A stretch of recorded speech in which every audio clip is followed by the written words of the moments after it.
Hello everyone. Revolutionary activity during the 1920s. Why attraction for revolutionary activity after non-cooperation movement? The revolutionary had faced severe repression during the First World War, but in early 1920 many were released by the government under a general amnesty to create a harmonious environment for the Montfort reforms to work. Soon, Gandhi launched the non-cooperation movement. Under the persuasion of Gandhi and C.R. Das, many revolutionary groups either agreed to join the non-cooperation movement program or suspended their activities to give the non-violent non-cooperation movement a chance. The sudden withdrawal of the non-cooperation movement, however, left many of them disillusioned. They began to question the basic strategy of nationalist leadership and its emphasis on non-violence and began to look for alternatives. But since these younger nationalists were not attracted to the parliamentary work of Swarajis or to the patient, undramatic constructive work of the no changers, they were drawn to the idea that violent methods alone would free India. Thus, revolutionary activity was revived. Nearly all major leaders of revolutionary policies had been enthusiastic participants in the non-cooperation movement and included Jogesh Chandra Chatterjee, Surya Sen, Bhagat Singh, Sukhdev, Chandrasekhar Azad, Shiv Verma, Bhagwati Charan Vohra, Jaidev Kapoor, and Jatin Das. Two separate strands of revolutionary groups emerged during this period, one operating in Punjab, UP, Bihar, and the other in Bengal. Major influences: upsurge of working class trade unionism after the war.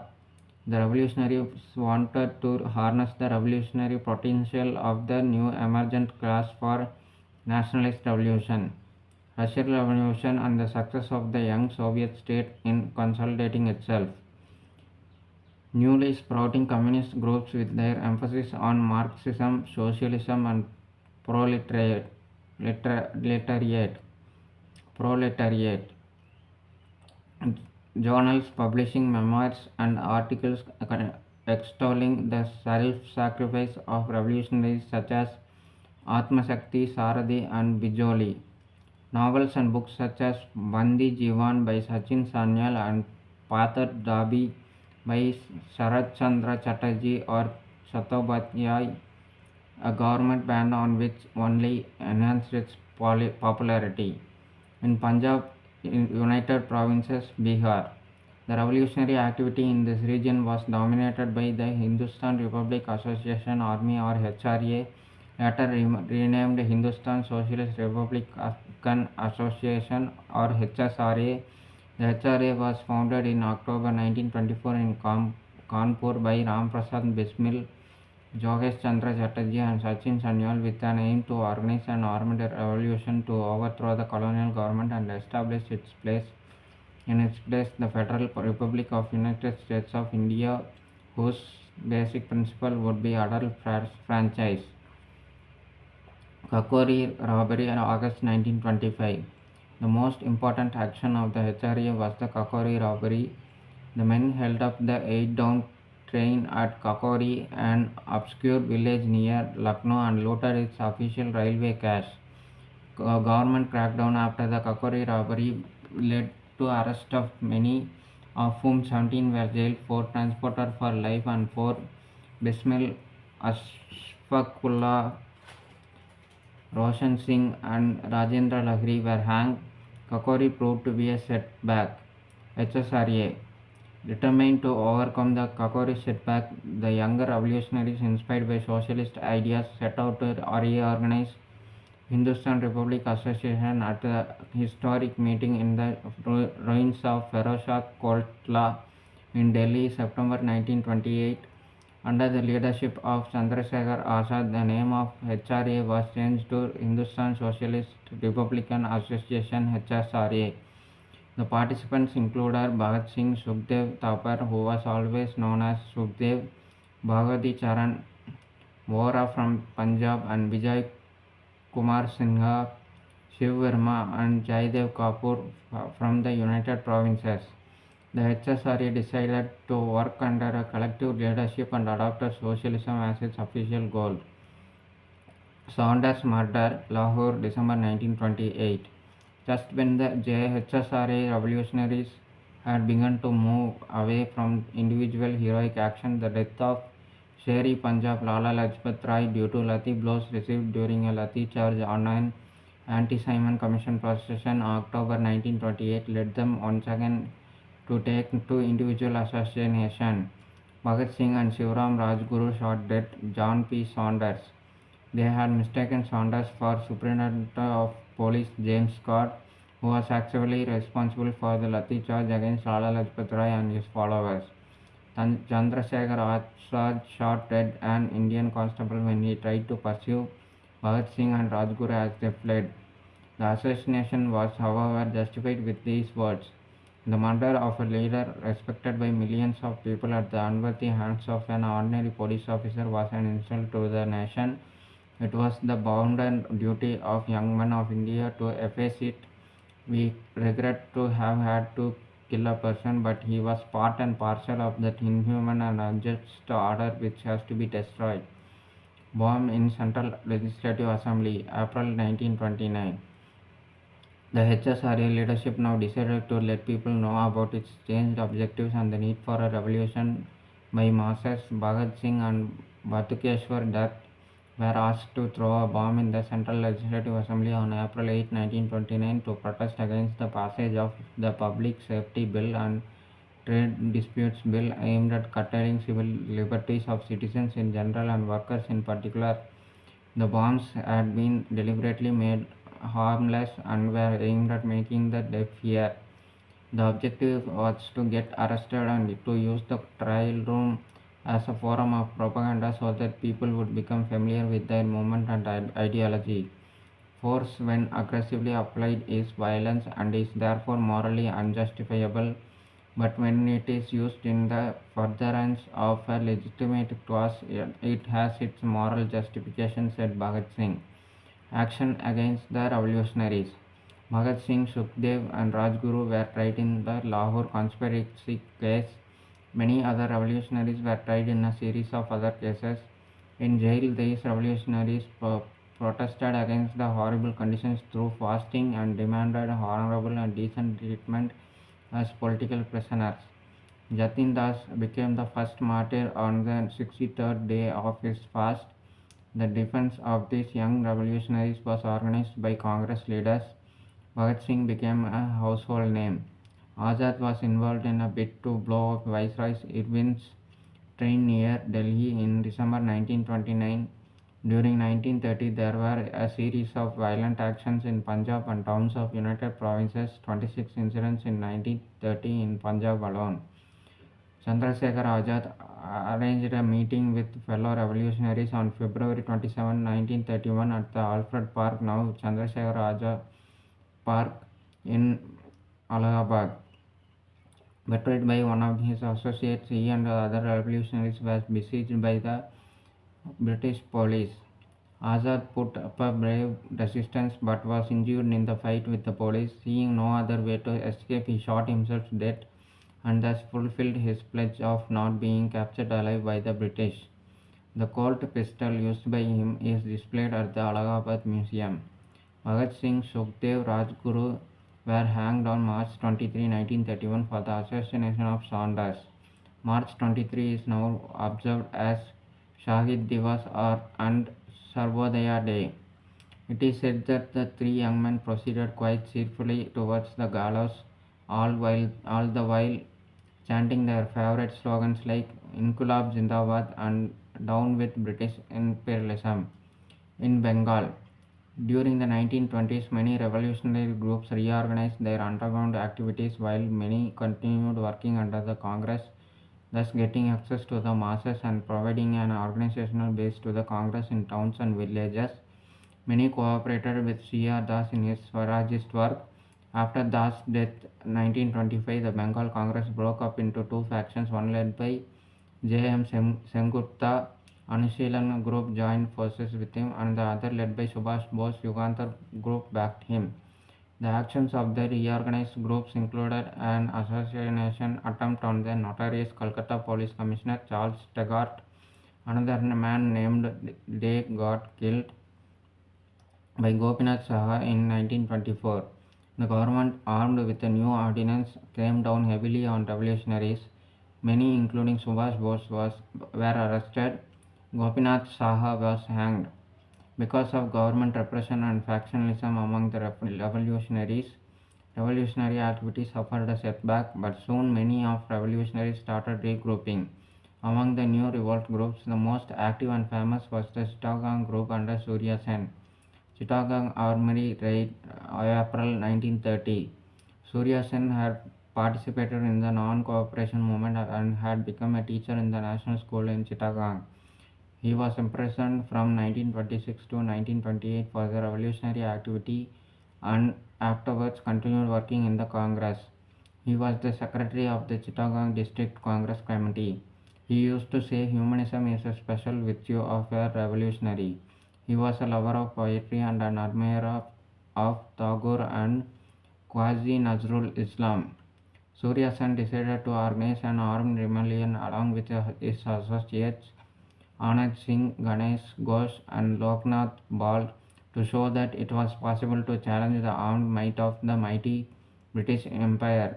They had planned to occupy two main armories in Chittagong to seize and supply arms to the revolutionaries, to destroy telephone and telegraph lines, and to dislocate the railway link of Chittagong with the rest of the Bengal. The raid was conducted in April 1930 and involved 65 activists under the banner of Indian Republican Army Chittagong branch. The raid was quite successful.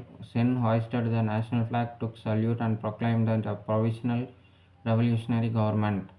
Later, they dispersed into neighboring villages and raided the government targets. Surya Sen was arrested in February 1933 and hanged in January 1934, but the Chittagong raid fired the imagination of the revolutionary-minded youth and recruits poured into the revolutionary groups in a steady stream. Aspects of the new phase of revolutionary movement in Bengal. Some noteworthy aspects were as follows. There was a large-scale participation of young women, especially under Surya Sen. These women provided shelter and carried messages and fought with guns in hand. Prominent women revolutionaries in Bengal during this phase included Prithilalta Vadayadar, who died conducting a raid; Kalpana Dutt, who was arrested and tried along with Surya Sen and given a life sentence; Shanti Ghosh and Suniti Chanderi, schoolgirls of Komila, who shot at the district magistrate in December 1931; and Beena Das, who fired a point blank at the governor while receiving her degree at the convocation February 1932. There was an emphasis on group action aimed at the organs of the colonial state instead of individual action. The objective was to set an example before the youth and to demoralize the bureaucracy. Some of the earlier tendency towards Hindu religiosity was shed, and there were no more rituals like oath taking, and this facilitated participation by Muslims. Surya Sen had Muslims such as Sattar Mir Ahmed, Fakir Ahmed Main, and Tunu Mayan in his group. There were some drawbacks too. The movement retained some conservative elements. It failed to evolve broader socio-economic goals. Those working with Swarajists failed to support the cause of Muslim peasantry against Zamindars in Bengal. Official reaction. There was panic at first and then severe government repression. Armed with 20 repressive acts, the government let loose the police on the revolutionaries. In Chittagong, several villages were burned and punitive fines imposed on many others. In 1933, Jawaharlal Nehru was arrested for sedition and given 2 years sentence because he had condemned imperialism and praised the heroism of revolutionaries. Ideological rethinking. A real breakthrough was made by Bhagat Singh and his comrades in terms of revolutionary ideology and forms of revolutionary struggle and the goals of revolution. The rethinking had begun in the mid-1920s. The founding council of HRA had decided to preach revolutionary and communist principles, and the HRA Manifesto 1925 declared that the HRA stood for abolition of all systems which made exploitation of man by man possible. The HRA's main organ, Revolutionary, had proposed nationalization of railways and other means of transport and of heavy industries such as shipbuilding and steel. The HRA had also decided to start labor and peasants' organization and work for an organized and armed revolution. During their last days, late 1920s, these revolutionaries had started moving away from individual heroic action and violence towards mass politics. Bismarck, during his last days, appealed to the youth to give up pistols and revolvers and not to work in revolutionary conspiracies, instead work in an open movement. He urged the youth to strengthen Hindu-Muslim unity, unite all political groups under the leadership of the Congress. Bismarck affirmed faith in communism and the principle that every human being has equal rights over the products of nature. The famous statement of the revolutionary position is contained in the book The Philosophy of the Bomb, written by Bhagwati Charan Bora. Even before his arrest, Bhagat Singh had moved away from a belief in violent and individual heroic action to Marxism and the belief that a popular broad-based movement alone could lead to a successful revolution. In other words, revolution could only be by the masses for the masses. That is why Bhagat Singh helped establish the Punjab Naujawan Bharat Sabha 1926 as an open wing of revolutionaries to carry out political work among the youth, peasants and workers, and it was to open branches in villages. Bhagat and Sukhdev also organized the Lahore Students' Union for open legal work among students. Bhagat and his comrades also realized that a revolution meant organization and development of a mass movement of the exploited and the suppressed sections by the revolutionary intelligentsia. Bhagat used to say real revolutionary armies are in villages and factories. What then was the need for individual heroic action? Firstly, effective acquisition of new ideology is a prolonged and historical process where the need of the time was a quick change in the way of thinking.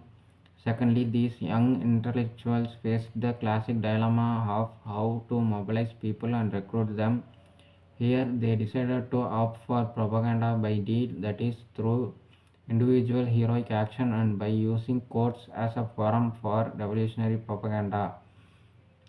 Redefining revolution.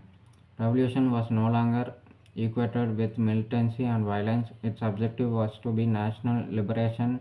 Imperialism was to be overthrown, but beyond that, a new socialist order was to be achieved, ending exploitation of man by man. As Bhagat Singh said in the court, revolution does not necessarily involve sanguinary strife, nor is there a place in it for personal vendetta. It is not the cult of bomb and pistol. By revolution, we mean the present order of things which is based on manifest injustice and must change. Bhagat fully accepted Marxism and the class approach to society. Peasants have to free themselves not only from the foreign yoke but also from the yoke of landlords and capitalists. He also said the struggle in India will continue so long as a handful of exploiters continue to exploit labor of common people to further in their own interests. And it matters little whether these exploiters are British capitalists, British and Indian capitalists in alliance, or even purely Indians. He defines socialism scientifically as the abolition of capitalism and class domination.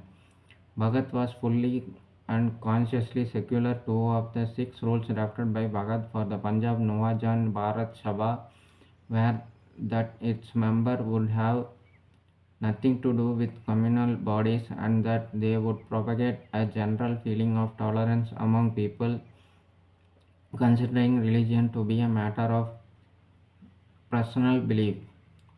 Bhagat Singh also saw the importance of freeing people from the mental bondage of religion and superstition. To be a revolutionary, one required immense moral strength, but one also required criticism and independent thinking. Like, share, and subscribe to support the channel. Thank you. Bye.